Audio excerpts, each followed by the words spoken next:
我们对中美关系的评价不冲突、不对抗，相互尊重、合作共赢。Hey guys, it's Keybros. So the recent Sino-American summit in Alaska has given rise to much discourse on the theory exchanges between the two delegations. Coincidentally, the summit marked the 120th anniversary of the signing of the Xin Chou Treaty after the eight-nation alliance, Ba Gok Lun Guan, had looted and pillaged their way through northern China. Now, in this video, we aim to explore the philosophical basis underlying Chinese and Western diplomatic thought and compare the approaches and mentalities that the East and the West have towards diplomacy, respectively. So in spite of the Western narrative that China is seeking to assert hegemony over its neighbors, traditional Confucian diplomacy suggests nothing of the sort. Not only does Chinese diplomatic thought emphasize following a path of peaceful development based on mutual respect and win-win cooperation, 2500年前的中国圣贤就主张万物并育而不相害，道并行而不相悖。 but it also champions a more inclusive and unified global order in which all nations share a common cause for the betterment of humanity. And this ideology is encapsulated in the Chinese saying, 新天下之憂而憂，後天下之樂而樂, which means that one should be concerned with the issues of the world as a whole, not with one's self-interest.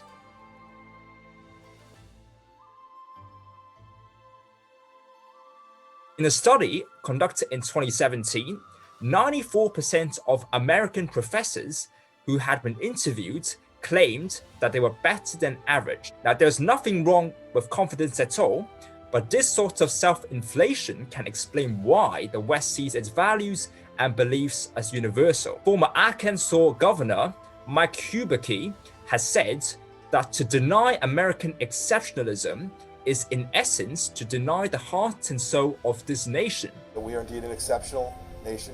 Our founding principles are unique and our future promise is also special, and indeed for the freedoms of all humanity.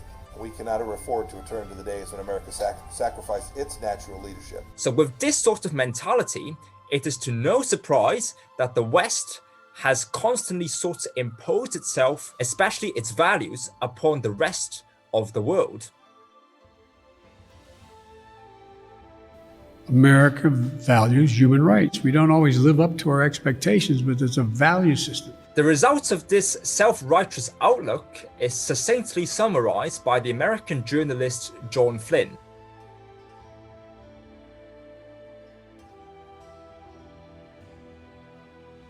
We should note that no one in the world has actually appointed the West or certain Western nations to be the world's arbiter or judge, jury, or executioner.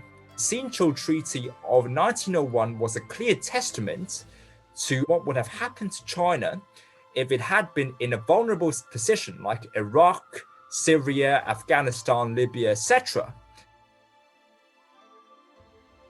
Chinese diplomatic thought is much grounded in Chinese or Confucian humanism, which advocates for several fundamental values or virtues, one of which is the virtue of compassion and empathy, Yang. Confucius has said that we should not impose on others what we ourselves do not desire.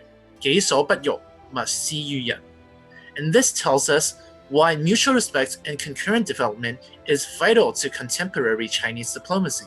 On the other hand, this is a virtue that Western imperialists definitely do not understand, especially not when they had gone and destroyed the entire Wang and a substantial part of the Sei Fu Qun Shu, both invaluable compilations of Chinese literature, raped countless women and beheaded anyone who resembled a boxer during the Eight Nations Alliance invasion. I think that competition should be fair and for the purpose of a common progress. China's fundamental view for the 21st century is to maintain peace and cooperation. You don't hear people here in China advocating for competing with the United States for world dominance. So the famous Chinese scholar Qin Mo has actually said in 國史大綱,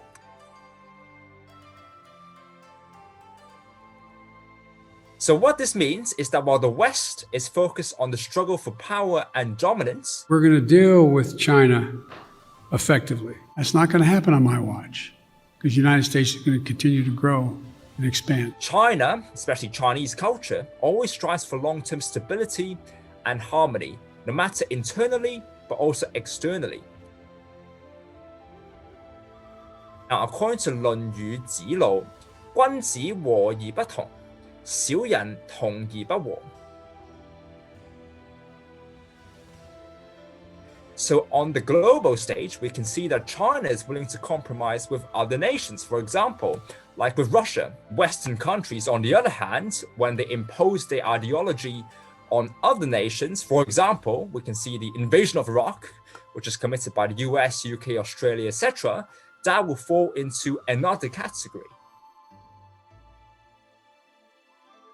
So this is actually based on something that Confucius has said, which is 羅而不拒，不枉教之。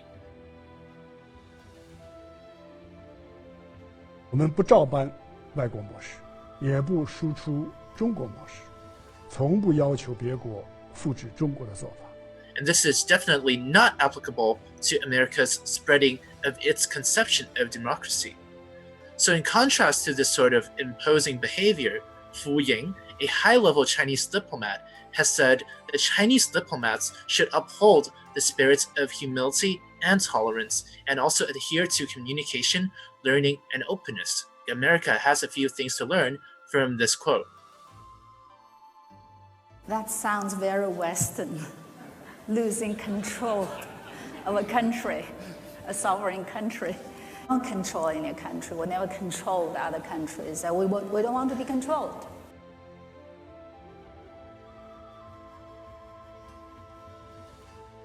Now we can see that conflict aversion is inherent to Chinese culture, which values peace and harmony above everything else.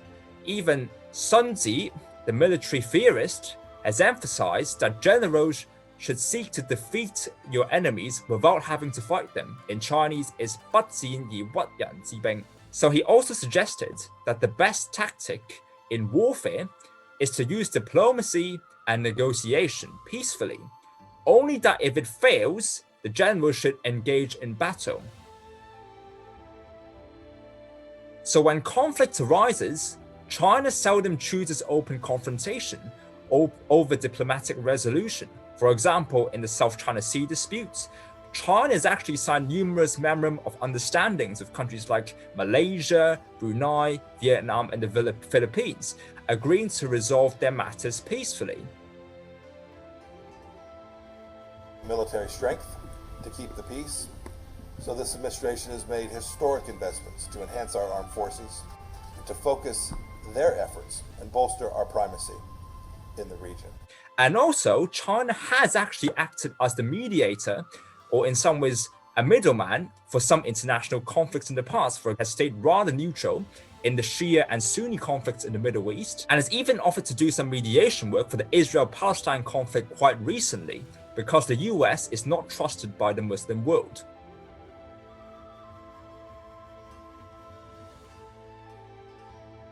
China's conflict aversion is a result of our natural environment. We have a relatively self-contained environment with deserts to the north, jungles to the south, and mountains to the west. So coupled with our agriculturally focused economy, expansive wars have always been costly. For example, during the reign of one of our most expansive and militaristic rulers, Han Modai, China's territory expanded massively, but the sacrifice in return was a 50% decrease in the number of households within China. So this shows that it is not within China's DNA to seek conflict and dominance over other countries. 千年文明孕育的中国，从来没有侵略扩張的基因。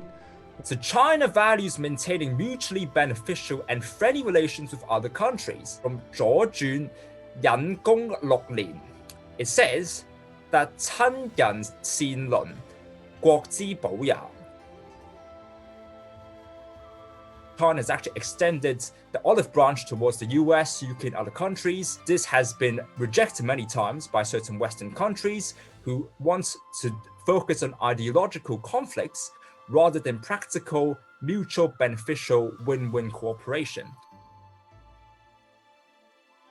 From the Roman Empire to the imperialistic colonial powers of recent centuries like the Netherlands, France, Spain, Portugal, the UK, all right? And of course, American imperialism, Western countries are accustomed to constant expansion in territory, in size, and establishing colonies. So they plunder resources from other nations to sustain themselves. It was the East India Company and the European colonies in Africa, but now it is the US dollar, which has the dominant position as the world's currency. 50 to 80% of international trade currently is being invoiced in US dollars. 41% of the world economy is made up of economies that are dependent one way or another on the dollar, and therefore are susceptible towards America's monetary policy changes.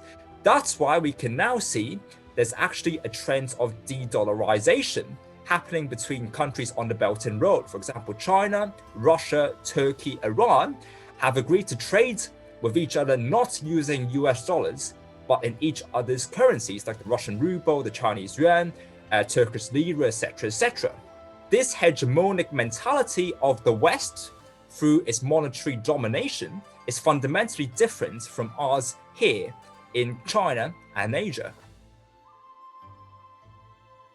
People in more collectivist societies also tend to be more holistic in the way they think about problems.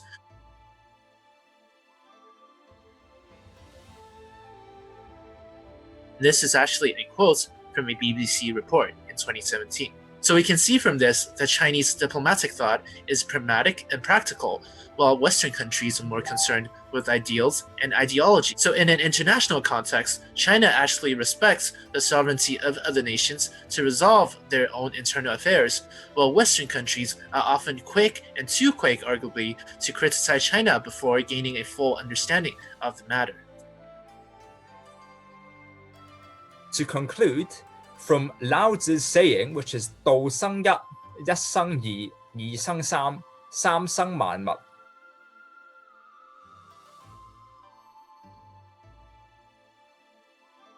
Even though we're different and unique, we are all unequivocally one in our undivided universe, the East and the West.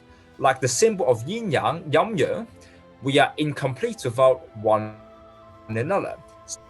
中美虽然社会制度不同，但完全可以并行不悖，和平共存。 So what we want is a multipolar world where each country minds its own internal affairs based on mutual respect of sovereignty and embrace their differences while trying to cooperate based on their similarities. So Confucius' ideal society actually embraces the unity of all under heaven, 天下大同.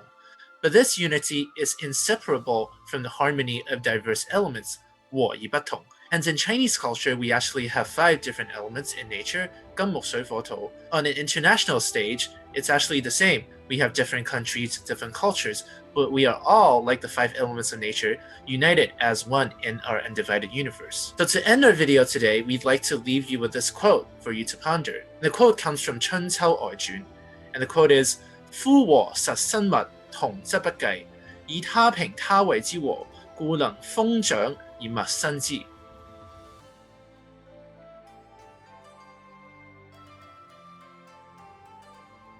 Right, so this marks the end of our episode comparing Chinese and Western diplomacy. We hope you liked this video. Please give it a thumbs up and subscribe to our channel, but press the red button below if you haven't done so. Again, thank you guys for watching this video. See you in the next one. Bye!